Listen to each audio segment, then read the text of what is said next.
तरीके से वोटर अधिकार यात्रा में लोगों का जो अपार समर्थन था वो राहुल गांधी को मिला था और उससे उत्साहित होकर निश्चित तौर पर आज यानी कि पहला बिहार देश की राजनीति में एक बहुत महत्वपूर्ण राज्य है और मुझे खुशी है कि आज बहुत लंबे समय के बाद कांग्रेस वर्किंग कमेटी की मीटिंग हो रही है। ऐतिहासिक ये जगह है, ऐतिहासिक मीटिंग होगी और यहाँ से आने वाली दिशा तय होगी न सिर्फ कांग्रेस पार्टी की लेकिन इस समूचे राज्य की राजनीति की। और खड़गे साहब और राहुल गांधी जी यहाँ इस मीटिंग में शामिल होंगे। कई मुद्दों पर चर्चा हम लोग करने जा रहे हैं। निश्चित रूप से जो बिहार के चुनाव हैं वो महत्वपूर्ण मुद्दा रहेगा और पूरी ताकत के साथ कांग्रेस पार्टी के महागठबंधन में हम लोग चुनाव लड़ने जा रहे हैं। सर कॉन्फिडेंट है यहाँ बदलाव होगा सर? जनता बदलाव चाह रही है। जो पिछले कई सालों से जो हाल हैं अब लोग बदलाव के लिए उतारू है और मुझे पूरा विश्वास है कि प्रचंड बहुमत के साथ हम लोग यहाँ सरकार बनाएंगे। सीएम फेस पे कांग्रेस कुछ नहीं बोल रही है। मिलकर चुनाव लड़ रहे हैं। ऐतिहासिक क्षण है। एक ये परिवर्तन के दौर का पहला आगाज है। बिहार से देश की राजनीति बदलने वाली है।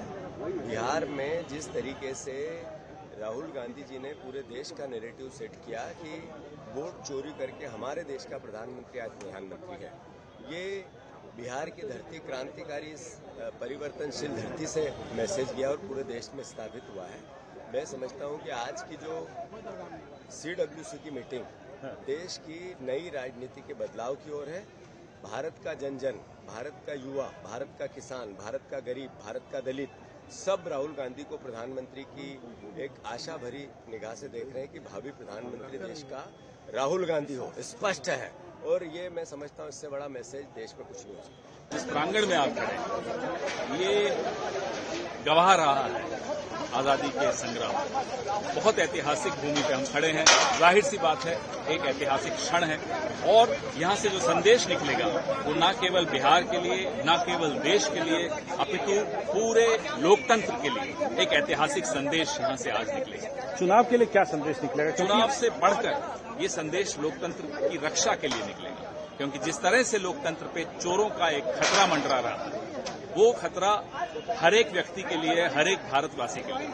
सम्राट चौधरी कह रहे हैं कि जब भी राहुल गांधी आते हैं बिहार तो बल्कि हमारा प्रचार होता है क्योंकि वो देखते हैं सड़कें उन पर जो आरोप लगे पहले उसका जवाब देते हैं फिर बात करेंगे। और एक आखिरी सवाल सर, UNGA के बाद में डोनाल्ड ट्रंप ने एक बार फिर कहा कि भारत जो है वो कंट्रीब्यूट कर रहा है। रशिया मोदी जी क्या सिर्फ गिन रहे हैं कि कितनी बार अपमान हो रहा है भारत में?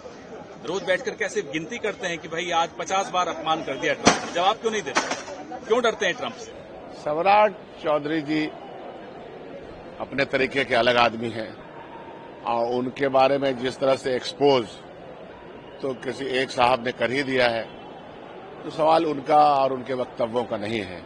सवाल यह है कि बिहार की मौजूदा सूरत हाल, चाहे वो शिक्षा का क्षेत्र हो, चाहे वो स्वास्थ्य का क्षेत्र हो, गुंडागर्दी का क्षेत्र हो, दिन दहाड़े गोली मार देने का मामला हो, इंसाफ नहीं मिलने का उस मामला हो, 2,90,00,000 लोग पार्लियामेंट में जवाब दिया है कि बिहार से बाहर विभिन्न राज्यों में रहते हैं।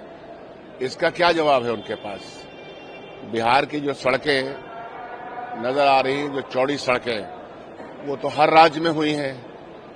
आज के दिन में केंद्र का कितना पैसा, कितना परसेंटेज में विभिन्न स्कीम में आ रहा है, उसका तुलनात्मक अध्ययन उनको करना चाहिए कि मनमोहन सिंह जी के जमाने में केंद्र का कितना पैसा आता था बिहार को केंद्रांश के तौर पर विभिन्न स्कीमों में। इस वक्त ज्ञान तो है नहीं, जाहिलों की पूरी फौज है भारतीय जनता पार्टी, विचार शून्य लोग हैं।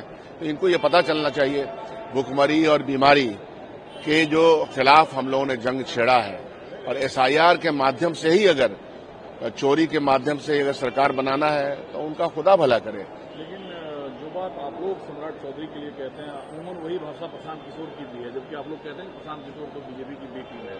प्रशांत किशोर ने जब उजागर किया सम्राट चौधरी हो, अशोक चौधरी हो, बस में क्या उनके सरफुटेबल चल रहा है। सबसे पहली बात कि अशोक चौधरी जी और नीरज जी स्पोक्स पर्सन है जनता दल यू में, अशोक चौधरी के पहले हैं, तो वो सरफुटेबल देखना चाहिए। उसके बाद और एक मेंबर ऑफ पार्लियामेंट ने जो बातें कही है, मानहानि का मुकदमा होना ना होना सवाल वो नहीं, परसेप्शन सरकार का क्या है। इस सरकार का परफॉर्मेंस एक बैड गवर्नेंस की प्रकाशिका है और ऑफिशियल करप्शन यहाँ इतना ज्यादा है। आप चले जाइए किसी भी MLA से पूछिएगा, नहीं जो पक्ष के नेता हैं, पक्ष के हैं, उनके ऑफिस में क्या घूस तो नहीं चलता? वो एक तो मोटेशन करवा लें, मंत्री अपना मोटेशन करवा लें, पैसा देना होगा सीईओ को। ये सिचुएशन हो चुकी है। ऊपर से तो डिसिप्लिन इंडिया गठबंधन में काफी दिख रहा है, लेकिन राहुल गांधी की यात्रा के बाद टिकटार्थी जो है वो कांग्रेस में ज्यादा हो गए हैं। सीट पर कोई खुलासा नहीं है। क्या सीडब्ल्यूसी के बाद तो सारी बातें सामने आएगी, कितने पे कांग्रेस लड़ेगी? एक हफ्ते के अंदर सारी पिक्चर आपके सामने आ जाएगी। गठबंधन के बीच में जो खटपटाहट की खबरें आती रहती हैं, अफवाहों का बाजार गर्म रहता है, उसकी कोई जरूरत नहीं, वो है नहीं। इस बार अलायंस की खूबसूरती यह है कि डे 1 से जिन जिन मुद्दों पे हम लोगों ने विभिन्न कमेटियां बनाई, उनके रिजल्ट्स आ रहे हैं। मैनिफेस्टो बहुत जल्दी रिलीज होगा हम लोगों का, और एक साथ मिलकर के चुनाव लड़ने का प्रण है, और वो उसी तरह कायम है जो पहले से था। क्योंकि मैं जब गठबंधन में सीट बंटवारे की बात आती है तो राज्य दर राज्य कांग्रेस को ही सेक्रीफाइस करना पड़ता है। हर राज्य की अपनी अपनी सीमाएं हैं, और हर राज्य में गठबंधन का में जो दूसरी पार्टियां हैं उनकी क्या स्थिति है, उन बुनियादों पे ही गठबंधन होता है। और हर आदमी का अपनी एक शक्ति होती है, समर्थक समूह होता है। कांग्रेस पार्टी एक नेशनल पार्टी है, वो अपनी नेशनल पार्टी के होने की नैतिकता को हमेशा निभाती रही है। हमारे लिए इम्पोर्टेंट ये है कि हमारे विचारधारा के साथ कौन लोग हैं और उस विचारधारा को हम कैसे आगे बढ़ाएं। भारतीय जनता पार्टी की विचारधारा के साथ ही हमारी लड़ाई है, तो इसमें कम सीट ज्यादा सीट का मामला नहीं है। मौजूदा सरकार कैसे जाएगी, ये कमिटमेंट है। एक फार्मूला आ रहा है सामने कि 60 से 63 कांग्रेस, लगभग 130 आरजेडी, बाकी बचे में सभी पार्टियां शामिल होगी। हर रोज ये सुनते आते हैं। कल तक 74 था, आज 63 हो गया, पहले 55 था, तो चलता रहेगा। तो कांग्रेस बरघट रही है, इसका मतलब कांग्रेस है चर्चा में? नहीं, वो चर्चा में तो रहेंगे ही।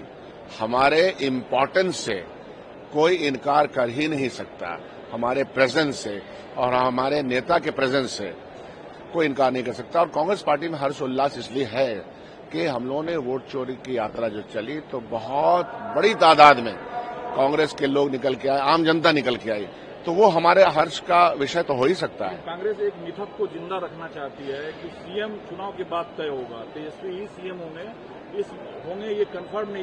कल भी ये चर्चा में रहा, मीडिया के चर्चा में रहा। बड़ी क्लैरिटी से हम लोगों ने अपनी बात रख दी है। कुछ चीजें समय पर तय होती है तो अच्छा लगता है। तो समय मतलब वही नहीं, मिथक जिंदा रहे ताकि बाकी नहीं, मिथक कहाँ है। हम लोगों ने अपना जो तमाम दल है उसका नेता किसको बनाया, पहले दिन जो बैठक हुई थी तो उनको बनाया, तेजस्वी जी को बनाया, तो इसमें मिथक कहाँ है? कोई मिथक तो है नहीं। और सारी चीजें जो है, टिकट बढ़ जाए, मैनिफेस्टो रियलाइजेशन हो जाए, सब चीजें कुछ हो जाए, सब चीजें हो जाएगी। ये ऐतिहासिक दिन है।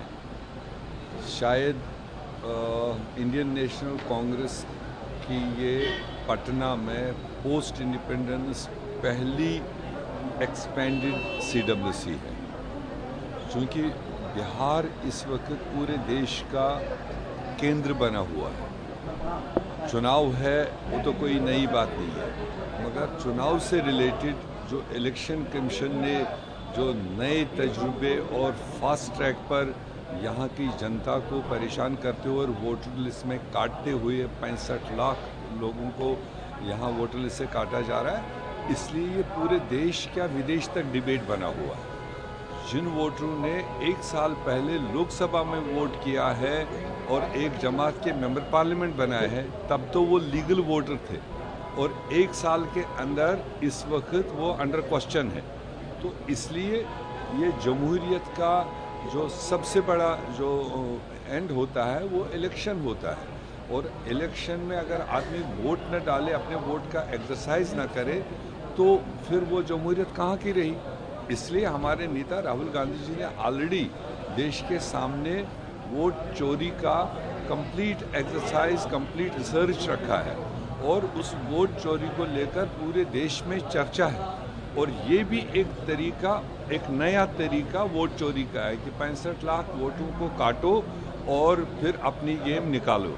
तो इसको लेकर डिबेट होगा, देश अट्रैक्टेड रहेगा। बिहार की जनता होशियार है पॉलिटिकली, क्योंकि ये तो मॉडल स्टेट मानी जाती है पॉलिटिकल कॉन्शियसनेस के हिसाब से। चाहे इकोनॉमिकली गरीब हो मगर पॉलिटिकली बहुत होशियार है। इसलिए हमारा काम है जनता को अवेयर करना, हर वोटर को होशियार करना कि आपको अपना वोट डालने का अधिकार है, आगे उसकी मर्जी है कहाँ डाले किसको करे। सर ओवैसी साहब भी बिहार आ रहे हैं, लगता है इम्पैक्ट हो पाएगा उनका सीमांचल एरिया में? हाँ, अब देखिए जो भी आज की भाजपा सरकार की पॉलिसीज़ को पसंद नहीं करते हैं, अप्रूव नहीं करते हैं, ऐसे सब लोगों के लिए तो प्लेटफार्म है कि सबको इकट्ठे मिलकर लड़ना चाहिए ताकि कड़ा जवाब उन पार्टीज को दिया जाए जो देश में इस तरह का माहौल पैदा कर रहे हैं। डिप्टी सीएम में सम्राट चौधरी उन्होंने कहा है कि बैठक हो रही है लेकिन आप लोगों ने 55 साल तक पूरे देश को लूटा है। अब देखो उनको तो वही दिखाई देगा, उनको तो किताब वही अपने 20 सालों का जवाब नहीं देंगे। 20 साल पहले क्या हुआ है उसका जनता ने अपने अपने वक्त पर फैसले दिए हैं। अब 20 सालों का हिसाब है। बिहार की जनता चाहती है यहाँ का एवरेज जो आदमी है जो मजदूरी करता है वो बिहार से जाकर के देश के अन्य रियासतों में जाकर मजदूरी करता है। बिहार में मजदूरी नहीं मिल रही है। बिहार में कोई इंडस्ट्री 20 साल में नहीं ला पा रही है। जितनी इंडस्ट्रीज मोदी साहब ने पैदा करनी थी वो गुजरात में पैदा करी। अगर उसका आधा भी बिहार में किया होता, यहाँ के 1 लाख लोगों को यहाँ रोजगार मिलता तो वो देश के दूसरे रियासतों में नहीं जाते।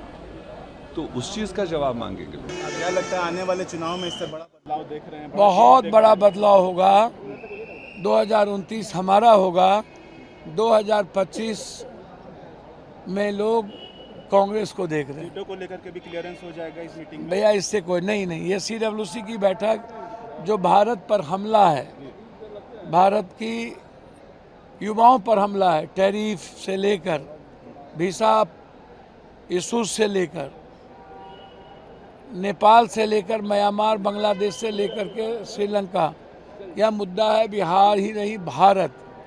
जिस तरीके से पुनः ट्रंप ने कहा कि हमारे कारण ही वार रुका, तो अब क्या जवाब देंगे मोदी जी? कल ट्रंप ने कह दिया, अब क्या जवाब देंगे?